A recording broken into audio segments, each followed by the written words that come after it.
Janwada farm house ప్రాంతాన్ని revenue RI సర్వేయర్లు పరిశీలించారు. వివరాలను మా ప్రతినిధి శ్రీపతి శ్రీనివాస్ ప్రత్యక్ష ప్రసారం ద్వారా అందిస్తారు.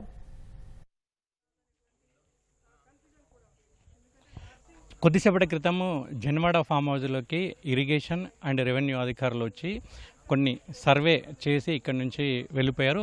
వెళ్తూ వాళ్ళంతా కూడా దీనికి సంబంధించినటువంటి సర్వే చేశామని కూడా కొద్దిపాటి సర్వే చేశామని కూడా చెప్తున్నారు. కొద్ది రోజుల క్రితం దీనికి సంబంధించి ప్రదీప్ రెడ్డి అనే వ్యక్తి హైకోర్టును ఆశ్రయించారు. అయితే ఇటీవలి కాలంలో హైడ్రా ఈ ఆక్రమిత చెరువులు కావచ్చు, కుంటలు కావచ్చు, ఆక్రమించినటువంటి వాటిని కూల్చడం ప్రారంభించింది. ఈ నేపథ్యంలో హైడ్రా వాళ్ళు వచ్చి ఒకవేళ ఈ జన్వాడ ఫామ్ హౌస్ని కూల్చివేసే అవకాశం ఉందని ఆందోళన చెందుతూ అతను ఇటీవలి కాలంలో హైకోర్టును ఆశ్రయించారు. అయితే హైకోర్టు కూడా ఒకటే చెప్పింది, కూల్చివేతలను అయితే ఆపాలని అతను స్టే ఇవ్వాలని కూడా కోరారు. అయితే దానికి సంబంధించి హైకోర్టు కూడా ఒకటే చెప్పింది. అయితే అది నిబంధనలకు విరుద్ధంగా ఉంటే కూల్చడాన్ని ఆపవద్దని ఎట్టి పరిస్థితుల్లో చెప్పలేము. అయితే ఎవరైతే కూల్చాలని అనుకుంటున్నారో అది ఒకవేళ ఇది నిబంధనలకు విరుద్ధంగా ఉంటే దానికి సంబంధించినటువంటి అధికారులు అంటే ఇరిగేషన్ అధికారులు లేదంటే రెవెన్యూ అధికారులు వచ్చి ఇక్కడ ఉన్నటువంటి డాక్యుమెంట్లు అన్నిటినీ కూడా పక్కాగా సరిచూసుకొని ఎవిడెన్స్ ప్రకారం ఒకవేళ ఇది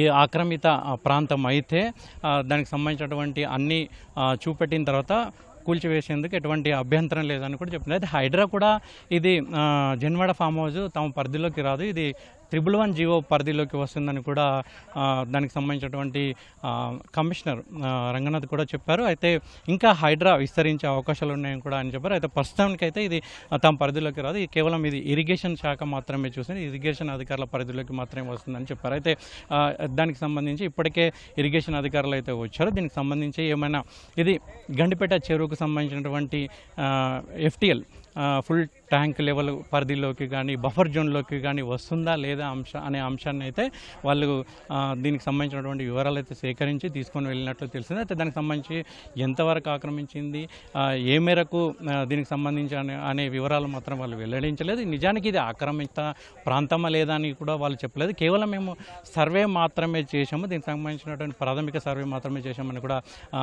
ఇరిగేషన్ అధికారులు కావచ్చు, రెవెన్యూ అధికారులు అయితే చెప్తున్నారు. అయితే మరికొద్ది రోజులు అంటే రేపు కానీ ఎల్లుండి కానీ దీనికి సంబంధించినటువంటి మరొకసారి ఇరిగేషన్ అండ్ రెవెన్యూ అధికారులు సంయుక్తంగా సర్వే చేసే అవకాశం లేదు, పూర్తి వివరాలను అయితే బయటపెట్టే అవకాశాలు అయితే కనబడుతున్నాయి. మొత్తానికైతే ఇది ఇరిగేషన్ పరిధిలోకి రావడం వల్లనే వాళ్ళంతా వచ్చి సర్వే చేశామని కూడా చెప్తున్నారు. అయితే ప్రదీప్ రెడ్డి అనే వ్యక్తి కూడా ఇటీవల హైకోర్టును ఆశ్రయించడంతో పాటు దీనికి సంబంధించినటువంటి ఈ ఆక్రమిత ప్రాంతంలో ఉందనే ఆందోళన చెందుతూ అతను స్టే ఇవ్వాలని హైకోర్టును ఆశ్రయించడం నేపథ్యంలో ఇది కొంత ప్రాధాన్యతను సంతరించుకుంది. ఈ నేపథ్యంలోనే హుటాహుటిన ఇరిగేషన్ అధికారులు రావడం, ఇక్కడ ఉన్నటువంటి ప్రాంతాన్ని సర్వే చేయడం, ఇది మొత్తం జన్వాడ ఫామ్ హౌస్ ఎంత మేర నిర్మించారు, ఏ మేరకు ఈ బఫర్ జోన్ కావచ్చు లేదంటే FTL పరిధిలోకి వస్తుంది, ఏమైనా ఆక్రమణలు జరిగాయా అనే అంశాన్ని అయితే ఇరిగేషన్ అండ్ రెవెన్యూ అధికారులు అయితే సంయుక్తంగా సర్వే చేసినట్లయితే చెప్తుంది. దానికి సంబంధించినటువంటి పూర్తి వివరాలు అయితే ఈ ఇరు అధికారులు అయితే ఇప్పటి వరకు అయితే వెల్లడించారు. ఇది ఇప్పటి వరకు ఉన్నటువంటి తాజా సమాచారం. Over to you. ధన్యవాదాలు శ్రీనివాస్.